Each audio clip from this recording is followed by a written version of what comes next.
Nous allons maintenant clôturer ce rendez-vous des partenaires en Occitanie organisé par WeMove avec les deux sociologues qui ont écouté depuis le début de la matinée donc tous les échanges, les tables rondes et qui vont maintenant pouvoir nous faire une restitution guidée par mes questions. Je vous invite donc à revenir Mélissa Petit qui nous a présenté tout à l'heure l'étude sur la mobilité des seniors.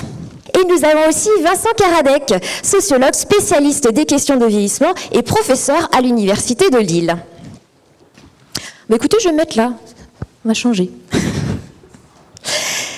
Qu'est-ce qui vous a le plus frappé en fait dans l'étude sur la mobilité des seniors? Peut-être Vincent, pour commencer, vous avez un micro à côté. Bien, bonjour à toutes et à tous. Alors c'est pas simple de réagir comme ça à la fin parce que beaucoup de choses ont été dites bien sûr. Peut-être deux éléments qui m'ont frappé. La première, c'est la grande hétérogénéité des seniors du point de vue de la mobilité. D'abord du point de vue de l'âge, parce que senior, ça a été dit à plusieurs reprises, c'est 55 ans et plus, 55 ans à 100 ans, 105 ans. Vous vous rendez compte, c'est 50 années de vie qu'on réunit dans cette catégorie qui, si on y réfléchit un peu, n'a pas grand sens.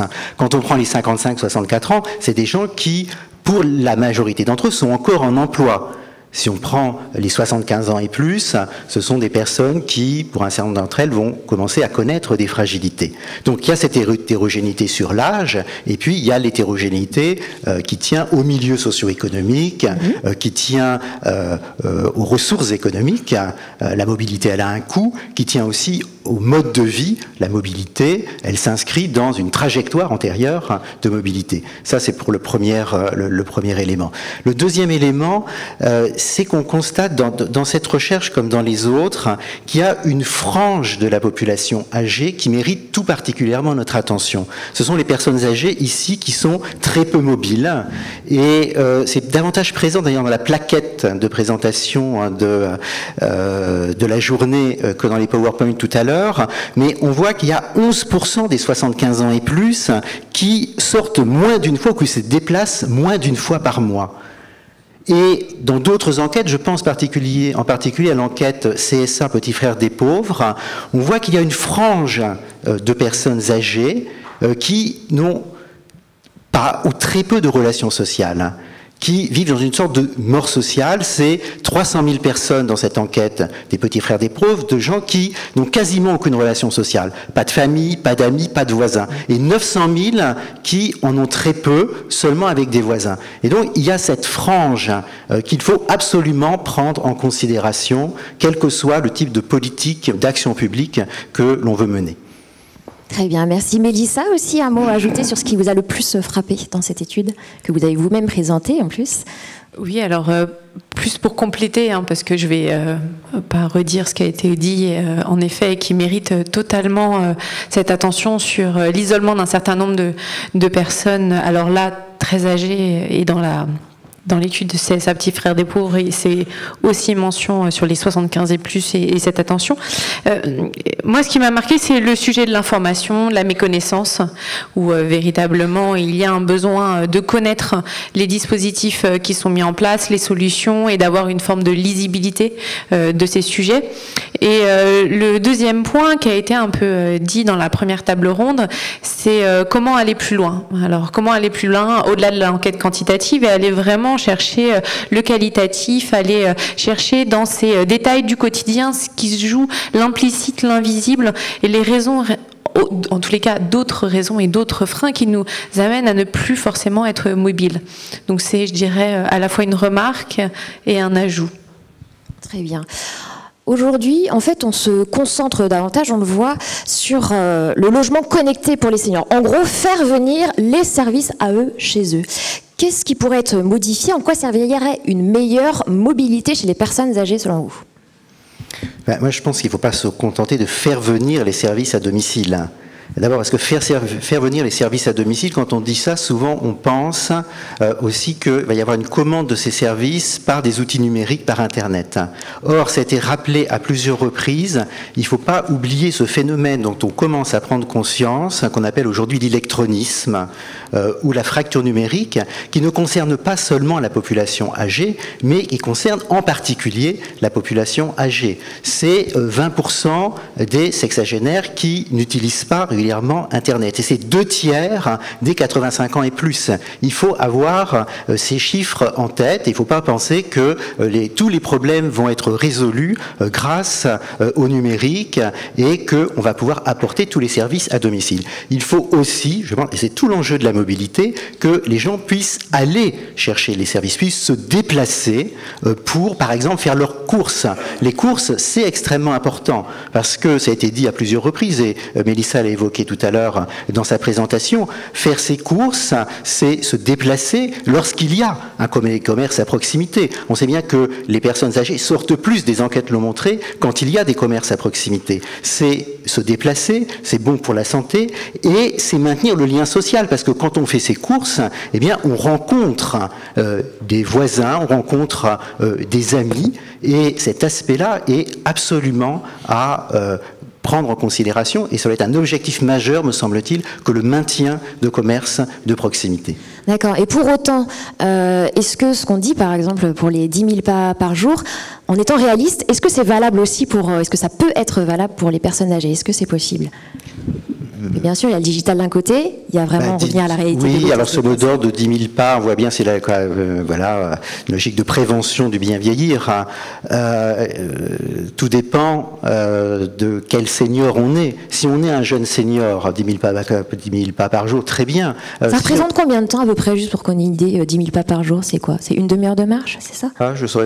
Oui, je ne saurais pas vous dire précisément. Un peu plus d'une demi-heure? Une heure. Une heure, d'accord, merci. Une heure, donc imaginez une personne de 95 ans courant, moi, alors, je crois. qui a des problématiques de chute, une heure c'est énorme. Mais ça renvoie, je crois, au sens du mot bien vieillir. En fait, il y a deux grandes théories du bien vieillir. Pour le dire rapidement, bien vieillir, pour certains, c'est ne pas vieillir, c'est rester jeune. Et là, oui, 10 000 pas par jour, pour tout le monde. Mais on voit que c'est pas très réaliste. Il y a une autre théorie du bien vieillir qui est bien vieillir, c'est s'adapter. C'est s'adapter aux difficultés du vieillissement. Et là, on n'est pas à 10 000 pas par jour pour tout le monde. On est en fonction des capacités de chacun, eh bien, essayer de faire au mieux. Merci. Peut-être, Mélissa, oui. Pour compléter, c'est vrai, la première définition du bien vieillir qu'a évoqué Vincent, c'est vraiment ce sujet aussi du nombre, du sujet de la performance dans la société dans laquelle on est et qui demande à être, en tous les cas, adapté et beaucoup plus, je dirais, souple, surtout sur des sujets où on est face à des populations qui sont plus fragiles, plus vulnérables et c'est le plus important, c'est continuer à se déplacer. Et malgré tout, sur ce sujet du déplacement, c'est aussi comment on arrive à mettre en place des solutions parfois qui nous accompagnent juste à partir de notre logement et qui nous accompagnent jusqu'au là où peut-être les courses de proximité, le service de proximité, et qu'en fait il y a aussi cette adaptation de se dire circuler dans la ville, c'est aussi pouvoir circuler je dirais juste en passant ma porte.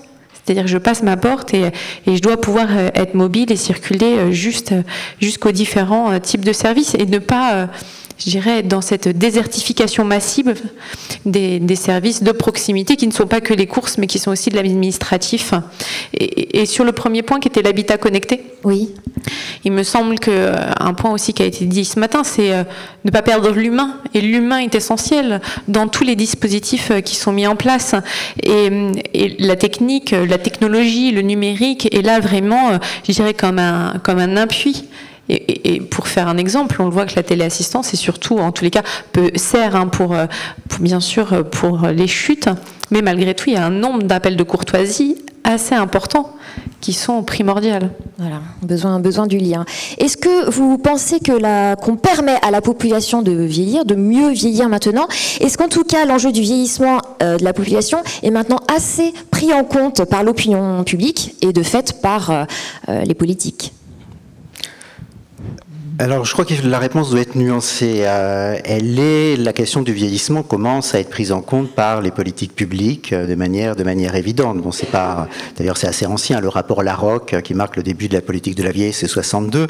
Mais aujourd'hui, où est-ce qu'on en est? Mais aujourd'hui, il y a eu cette loi, ça a été rappelé, l'adaptation de la société au vieillissement. Il y a le débat actuel sur grand âge et autonomie. Donc, ces questions, au niveau national, sont dans une certaine mesure prises en considération par les pouvoirs publics. Je pense que c'est plus divers au niveau local et que selon les représentations des élus, la prise en compte de la population âgée est plus ou moins importante. Voilà pour les politiques publiques. Mais je dirais pour l'opinion, je ne suis pas persuadé que l'opinion publique, que nous tous, on ait pris vraiment conscience de ce qui est en train de se passer, c'est-à-dire pas seulement le vieillissement de la population. C'est aujourd'hui le vieillissement dans le vieillissement, à savoir l'augmentation des personnes très âgées. Les 85 ans et plus, en 1950, c'était 0,5% de la population. Aujourd'hui, c'est 3%. En 2050, ça sera 7,5% de la population. Les centenaires, si je prends maintenant des chiffres en valeur absolue, les centenaires, c'était 200 personnes, 200 centenaires en 1950. Ça doit être autour de 16 000 aujourd'hui. Ça devrait être 140 000 en 2050. Donc on va avoir, on est juste au début de ce mouvement, une très forte augmentation des personnes très âgées, alors même que la société française reste, et peut-être encore plus qu'autrefois, une société qui est agiste. Une société qui est agiste, c'est-à-dire une société qui est marquée par une sorte de racisme anti-âge. Et il y a des enquêtes qui ont montré que, on associait plus fortement aujourd'hui qu'au début du XXe siècle des termes négatifs aux personnes âgées. On considère que, ce sont les personnes qui coûtent trop cher, qui sont une charge. Qui sont une charge pour leurs proches, pour la société, qui gênent le flux piétonnier, qui gênent le flux automobile. Il y a une sorte d'inattention. Quand il n'y a pas suffisamment de bancs publics, on l'évoquait tout à l'heure, quand on ne laisse pas suffisamment de temps pour que les piétons âgés puissent traverser. Et puis cette idée aussi que les vieux, finalement, ce sont des personnes qui ne sont plus compétentes. Il y a une présomption d'incompétence vis-à-vis des plus âgés qui fait que on ne va pas prendre en considération leur avis, on ne va pas vraiment le prendre au sérieux. Je pense que c'est un point absolument essentiel pour l'avenir. On est dans une société agiste, il faut le dire, on en a insuffisamment conscience, et ce qui se joue sur le moyen terme, c'est l'intégration des personnes très âgées, la possibilité d'une société pluri-âge avec des personnes très âgées qui soient acceptées et qu'on ne renvoie pas seulement à une supposée incompétence liée à leur âge. Peut-être au Canada, plutôt au Québec, ils ont lancé un plan Construire une société pour tous les âges, oui. 2018-2022. Et on se rend bien compte que les termes sont importants. Vincent le soulignait, les lancements au niveau national des lois, en tous les cas de la réflexion en vue de la loi ou du lancement de la filière, les termes sont quand même toujours, je dirais, sur une petite communauté, alors que le sujet, me semble-t-il, au niveau national devrait être pris de manière décloisonnée, de manière interministérielle, donc de prendre en considération le vieillissement sur le parcours de vie au sens plus large, et ce que pose aussi la question sur, certes, le débat, en tous les cas, est ouvert d'un point de vue national, mais malgré tout, on peut se demander quelles vont être les modalités qui vont être mises en place, qu'est-ce qui va être défini et qu'est-ce qui va ensuite être appliqué, parce que ça pose aussi un certain nombre de questions et des inconnus, là qu'on le saura en 2019. Et bien évidemment, l'opinion publique est très liée, et derrière l'opinion publique, me semble aussi tout ce qui est médiatique et culturel et l'importance de la culture, on le voit avec l'exposition et les photos dans l'entrée, mais prendre en considération, je dirais, les plus âgés dans la vie, c'est aussi avoir plus de films, avoir plus de livres, avoir plus d'expos et derrière ça aussi, dans cette opinion publique, leur donner la parole et l'importance de co-construire les politiques publiques à un niveau national, les actions à des niveaux locaux avec les personnes et faire en tous les cas les accompagner dans leur choix et aussi dans leur rôle d'acteur individuel. Très bien, vous avez parlé d'une étude au Canada et justement je vais vous demander, est-ce que les choses sont plus avancées à l'étranger? Comment ça se passe? Est-ce que vous avez des exemples concrets de certains pays où il y a eu des innovations bien lancées? Plutôt qu'un exemple, je vais donner une impression de voyage. J'ai été il y a quelques années à Rio de Janeiro et je me souviens d'avoir vu à Rio des corps âgés extrêmement abîmés dans l'espace public. Avoir vu des choses qu'on ne voit en France que dans des EHPAD. Parce que les personnes très âgées, alors c'était des bourgeois qui avaient leur bonne, donc qui les poussaient dans leur chaise roulante, ou qui leur donnaient à manger sur les marchés publics. Mais aussi, on pouvait voir ça, parce qu'il y a une tolérance du regard qu'il n'y a pas ailleurs, et qu'il n'y a pas en France. Quand on fait des entretiens, on entend les personnes âgées disent « je ne veux pas sortir, parce que vous voyez comment je suis, je ne veux pas me montrer aux yeux des autres avec le corps qui est le mien ». Et autre exemple, au Québec, à nouveau, il y a des fauteuils roulants motorisés. Des personnes âgées qui se déplacent avec des fauteuils roulants motorisés beaucoup plus qu'en France. Je crois qu'il faut qu'on soit attentif à l'occupation de l'espace public. Est-ce que... Donc intégrés à la mobilité urbaine. Exactement, et comment ils sont intégrés. Et encore une observation, alors qui vaut seulement autour de chez moi, mais je me suis aperçu ces dernières années, il commence à y avoir dans l'espace public des personnes âgées avec des déambulateurs. Alors des déambulateurs avec des petites roulettes qui leur permettent de faire les courses, un panier de courses, alors qu'il y a 15 ans, on n'en voyait quasiment pas. On voit des personnes âgées avec ces déambulateurs qui commencent à occuper l'espace public et ça, c'est extrêmement important. À oser, en fait. À oser, ouais. Et plus elles seront nombreuses à oser, plus d'autres pourront oser et plus ce sera susceptible de changer le regard. Mais c'est un regard qui doit changer. Mélissa Petit, avez-vous d'autres exemples de bonnes pratiques qui se passent à l'étranger? Oui, puis je vais compléter. C'est vrai que c'est comment on arrive à avoir des formes de rôle modèle individuels et donc ces personnalités ordinaires qui agissent de manière extraordinaire tout simplement parce que c'est à côté de la norme et que ça nous permet de rendre l'invisible visible. Et c'est vraiment ça, cette nécessité d'occuper l'espace public. L'exemple, moi j'allais le prendre anglais. Il y a une association à Londres qui s'appelle Living Street et qui a permis d'accompagner les plus âgés à déambuler donc dans la ville pour signaler ce qui marchait, ce qui était intéressant, ce qui ne marchait pas et surtout pour ensuite apporter des solutions concrètes dans les transformations dans leur circulation. Et une des transformations, ça a été noté en tous les cas ce matin sur une autre table ronde et sur un autre exemple, c'était le fait d'élargir les voies de piétons et surtout d'allonger le temps. C'est vraiment nécessaire en tous les cas. Sortir et être visible, c'est aussi donner les moyens et les conditions pour pouvoir être visible. Tout à fait. Oui. Oui, je vais peut-être évoquer aussi d'autres initiatives qui ont lieu dans des endroits dont on a très peu parlé aujourd'hui, qui sont les EHPAD. Les EHPAD, les établissements d'hébergement pour personnes âgées dépendantes, ce sont des lieux desquels les personnes sortent souvent très peu.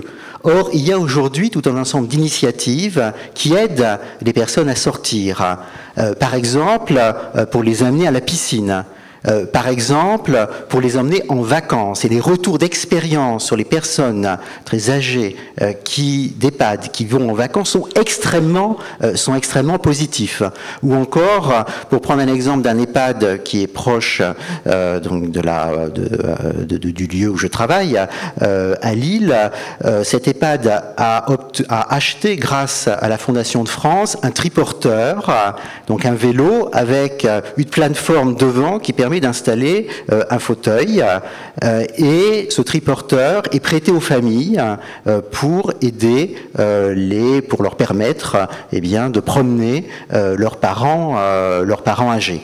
Toujours dans le domaine des EHPAD, j'ai visité il y a quelque temps le village d'Alzheimer, qui est proche d'Amsterdam, et dans ce village Alzheimer, c'est 1,5 hectare, on a 150 résidents qui sont dans des petites maisonnées, et il y a des rues, il y a des magasins, les personnes sortent, les personnes se déplacent, les personnes sont mobiles, et c'est bien sûr autre chose qu'un couloir d'EHPAD avec un digicode au bout et l'impossibilité de franchir cette porte avec le digicode. Peut-être un autre exemple. Oui. Parce qu'on est parti. On voyage beaucoup là. France ou ailleurs. Parce que on parle des aînés, des plus âgés, mais il y a ce sujet de l'intergénération aussi, dans la circulation, dans les échanges. Et une étude que j'ai menée sur la maladie d'Alzheimer et qui était sur comment on arrive à changer le regard des jeunes générations sur la maladie.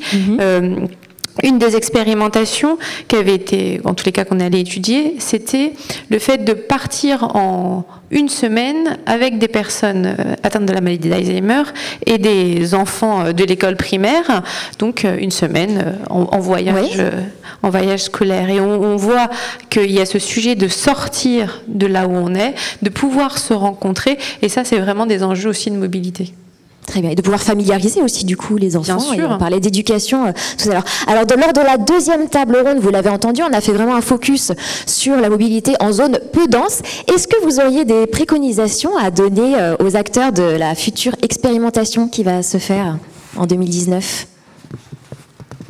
Alors, spécifiquement donc pour les seniors en zone peu dense. De répondre à cette question, je voudrais commencer par évoquer un exemple. J'aime bien raconter, vous voyez, des histoires. Sur ces zones peu denses, j'avais une étudiante il y a 2-3 ans qui voulait travailler donc sur le vieillissement en milieu rural, et elle avait appelé ça, elle avait une très jolie formule, c'est: je voudrais travailler sur comment on vieillit quand on est loin de tout. Et il faut ajouter un élément d'information intéressant, c'est que cette étudiante, elle avait 82 ans, et qu'elle habitait elle-même dans un petit village, et que pour venir à l'université, donc elle était à une centaine de kilomètres de Lille, elle prenait sa voiture, puis elle prenait le train, puis elle prenait le métro. Et puis elle a eu un accident, elle est tombée, et puis elle a dû s'arrêter, parce qu'elle ne pouvait plus prendre sa voiture pour aller au train, ça faisait trop. Je pense que si elle avait habité la métropole lilloise, elle aurait pu continuer. Mais très bel exemple aussi de l'envie de certaines personnes à continuer à faire, à continuer à apprendre, et on voit bien là ce que représente l'enjeu de la mobilité. Alors sur les expériences qui ont été présentées, moi j'ai trouvé que c'était tout à fait intéressant. J'ai été particulièrement sensible au fait qu'il y avait ce souci que ce ne soit pas le tout numérique. Oui. Mais d'être sur d'autres modalités, d'avoir des bons pour payer le transport plutôt qu'un paiement par carte bancaire.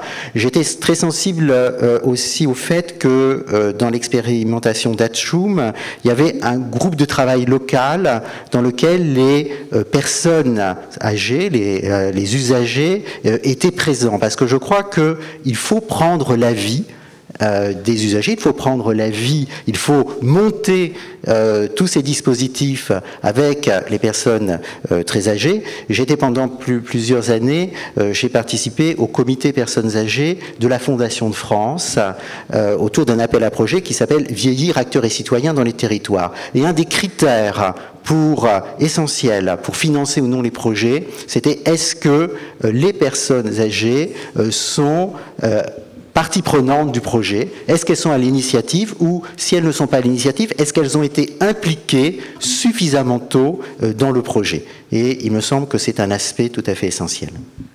Très bien, merci. Mélissa, qu'ajouter comme préconisation justement à ces futures expérimentations? Moi, j'insisterais sur vraiment faire avec. Parce que c'est, je dirais, essentiel d'aller comprendre les besoins, les comportements, les désirs aussi des individus qui ne sont pas forcément... des fois, on peut considérer que c'est bon pour eux alors qu'ils ne le désirent pas du tout. Donc, on comprenne aussi ces désirs. Le sujet aussi comment on redynamise, je dirais, l'ensemble des territoires, les centres-bourgs, et comment on arrive à redonner de l'attractivité aux territoires pour vraiment qu'il y ait une vie sociale, une vie de commune. Et je dirais que derrière tout ça, je pense que on arrive à faire évoluer les choses à travers les actions par la méthode des petits pas et donc du nudge. Merci beaucoup. Merci à tous les deux. Nous avions donc nos deux experts sociologues, Mélissa Petit et Vincent Karadec. Et écoutez, je vais inviter maintenant le président de WeMove, Frédéric Badina, à nous rejoindre, donc pour clôturer ce rendez-vous des partenaires en Occitanie. Merci beaucoup, merci à tous d'être venus ce matin assister à ce rendez-vous, ce premier rendez-vous des partenaires hors de Paris, j'ai envie de vous dire, puisque c'est la première fois que nous venons sur les territoires pour parler des sujets sur lesquels nous travaillons au quotidien avec les équipes.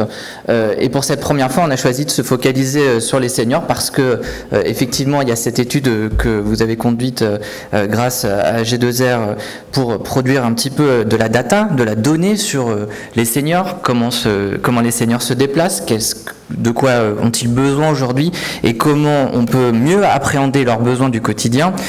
Et pour nous, c'est important de le faire sur les territoires, d'autant plus que, évidemment, quand on est à Paris, les seniors sont naturellement pas confrontés aux mêmes problématiques. En Île-de-France, si on prend la Seine-et-Marne, on est dans du rural profond. Donc peut-être qu'il y a des situations qui sont assez complémentaires et qui peuvent aussi être identifiées à d'autres solutions ou besoins qui sont ailleurs sur les territoires. Donc pour nous, c'était important de venir ici. Donc merci aux équipes de WeMove d'avoir organisé ce moment. Je pense évidemment à la team de Pierre, la team Occitanie WeMove, mais je pense aussi à Mathieu et Nicolas qui, depuis Paris, ont structuré et organisé ce moment. Merci évidemment à tous les intervenants. En fait, finalement, j'ai l'impression qu'au travers de toutes ces interventions, ça fait quand même presque 20 ans que WeMove existe, et régulièrement on continue de mûrir, on continue d'apprendre, on apprend de nos expérimentations sur les territoires, on apprend de nos expériences, on apprend parfois aussi de nos erreurs, on se rend compte qu'il y a des choses qui fonctionnent, peut-être parfois d'autres choses qui fonctionnent moins, c'est pas grave, mais depuis 15-20 ans, on progresse. Moi je suis dans la structure depuis presque 20 ans, c'est à peu près ça, Florence, hein. On est des vieux là-dedans. Alors je suis pas encore un senior, j'ai 38 ans donc ça va, mais voilà, c'est d'une année sur l'autre, d'un rendez-vous à l'autre, je suis toujours assez ébahi de voir qu'on apprend toujours autant de l'expérience que peuvent nous apporter les différents intervenants et puis de l'expérience que nourrissent les équipes sur le terrain en lien avec les partenaires et les territoires, parce que l'ADN de WeMove, c'est la co-construction. Florence a commencé à en parler tout à l'heure, la co-construction avec les territoires. Et j'apprécie beaucoup l'intervention de l'Agence de développement économique du territoire qui montre à quel point finalement, sans les acteurs du développement économique, de l'emploi et de l'attractivité sur les différents territoires, on ne peut pas avancer, on ne peut pas proposer de solutions. On ne peut évidemment pas aller chercher les besoins, on ne peut pas aller chercher les publics, mais on peut encore moins proposer de solutions. Et donc tous ces enjeux-là, que ce soit les plus jeunes, les seniors, les PMR, tous ces publics qu'il faut aller toucher, on ne peut pas aller les toucher sans les acteurs du territoire. Je vous parle d'autant plus naturellement des acteurs du territoire parce que j'en suis un, pas d'Occitanie, mais plutôt d'Île-de-France. J'ai une expérience d'élu, je suis élu moi-même. Donc j'ai une expérience et une vision qui me permet maintenant de voir un petit peu mieux comment une structure comme WeMove et comment des différents acteurs peuvent travailler ensemble pour proposer des solutions. Je voudrais juste vous témoigner d'une chose. On arrive à la fin de l'année et c'est le moment où toutes les collectivités, tous les politiques vont aller voir les seniors pour passer les fêtes de fin d'année tous ensemble. Je constate que dans certains territoires, il y a plein de manières différentes de le faire. Il y a la manière très politique, on va serrer les mains. Faut pas oublier que les seniors sont les gens qui vont assez souvent voter, que l'on retrouve très souvent dans les bureaux de vote. Je vois pour expérience avec d'autres collègues qu'on se dit ça serait peut-être bien d'aller retourner voir cette dame âgée que je vois régulièrement dans mon bureau de vote, mais est-ce qu'on va la voir entre ces moments de vote ? Est-ce qu'on va la voir entre ces moments de démocratie ? Qu'est-ce qu'on leur propose entre ces moments de démocratie ? Puis la plupart du temps, on est à l'écoute. On est à l'écoute politique, naturelle, classique de ces personnes-là. Mais quel dispositif on a de l'autre côté pour les accompagner au long cours et ne pas être uniquement là à des moments clés pour distribuer les chocolats à la fin de l'année ou pour les emmener voir un spectacle pour les fêtes de fin d'année? Comment on construit tout au long de l'année ce rapport aux seniors? C'est un peu un mea culpa que je fais en tant que politique, mais c'est aussi un peu d'espoir que je souhaite marquer au nom de WeMove et au nom de tous les acteurs qui travaillent dans le champ du bienveillir, quelque part. J'aime bien cette terminologie du bienveillir parce que ça rassure un petit peu, moi qui ai 38 ans, nous qui abordons la quarantaine, progresser vers la senioritude, seniorité, je sais pas comment on dit, mais en tout cas, on a besoin de réinventer tout ça et je vois que toutes les solutions qui sont là, elles nous permettent de nous donner un message positif pour la suite, avec quand même un élément qui m'inquiète plus que les autres, c'est le niveau de pauvreté. Monsieur Karadec l'a mentionné. On en parle peu, on parle beaucoup de lutte contre la pauvreté de manière générale, mais on parle peu de la pauvreté des personnes âgées et on s'en rend compte quand on les voit sortir, encore une fois pour aller voter ou pour aller faire leurs courses, pardon. Mais aujourd'hui, qu'est-ce qu'on leur donne comme solution pour dépasser ce seuil de pauvreté, pour les accompagner dans un mieux vivre dans notre société et puis surtout pour leur donner envie d'aller voir les autres. Ça, c'est un très très gros enjeu qui me semble très important d'aborder, d'autant que les mois et années qui viennent vont être de plus en plus compliqués pour les différents foyers, mais notamment pour les plus fragiles, parce qu'avec le renchérissement du coût du pétrole, on va être confronté à de plus en plus de situations de précarité. C'est d'ailleurs pour ça aujourd'hui que WeMove travaille sur ces solutions de précarité, grâce à nos conseillers transition numérique et énergétique, et grâce à nos conseillers seniors qui sont là aujourd'hui. Quelles solutions on va proposer pour demain et comment on va réussir à aborder tous ces enjeux dans les mois qui viennent? Ce week-end va être un peu le moment phare d'une mobilisation sur les conséquences de la hausse du pétrole. On s'est posé beaucoup de questions sur le fait de savoir si on allait intervenir ou non publiquement pour parler quel est le regard de WeMove sur ces questions-là. On cherche à être peut-être un petit peu plus vigilant et mesuré parce qu'on sent qu'il y a beaucoup de choses qui se passent, beaucoup de propos qui sont tenus et pas forcément les bonnes solutions qui sont mises sur la table. Donc voilà, pour les enjeux de demain, je conclurai par ça. J'aurais envie de vous dire aussi que voilà, l'avenir, il sera dans la co-construction, encore une fois, avec les territoires et dans notre capacité à pouvoir porter avec les territoires des nouvelles solutions. Ça peut être du TAD, ça peut être améliorer le lien social, mais elles ne passeront pas sans un travail ensemble de diagnostic. Cette étude va énormément nous aider et ça ne passera pas non plus sans la capacité à co-construire ensemble, à trouver des partenariats, aller chercher des financements ensemble. Ce sera compliqué, mais il faut qu'on le fasse avec les transporteurs, il faut qu'on le fasse avec les collectivités, il faut qu'on le fasse avec tout le monde et que chacun prenne sa part. La ministre a dit tout à l'heure que voilà, 80% du territoire est concerné par ces sujets-là, c'est gravissime. Quelle solution on a pour 80% du territoire? On a l'impression que c'est quelque chose de totalement irrationnel, mais en fait c'est complètement rationnel. Et aujourd'hui, nous manquons de financement, nous manquons de moyens, mais on a des idées. Et WeMove a pour mission de coordonner l'ensemble de ces idées sur les territoires pour essayer de faire en sorte que ces solutions elles soient pérennes, immédiates et qu'elles puissent permettre à nos bénéficiaires de se retrouver dans l'emploi ou de se retrouver tout simplement dans la société. Voilà ce que je voulais vous dire ce matin. Je ne l'ai pas fait, mais j'en profite pour remercier évidemment la présidente de région, Carole Delgan, de nous avoir accueillis ici à l'hôtel de région. C'est symbolique, mais c'est important. Et puis, voilà, je vous invite maintenant à nous retrouver autour d'un moment de convivialité, voilà, nous allons pouvoir continuer à discuter ensemble. Encore une fois, merci à tous d'avoir été là.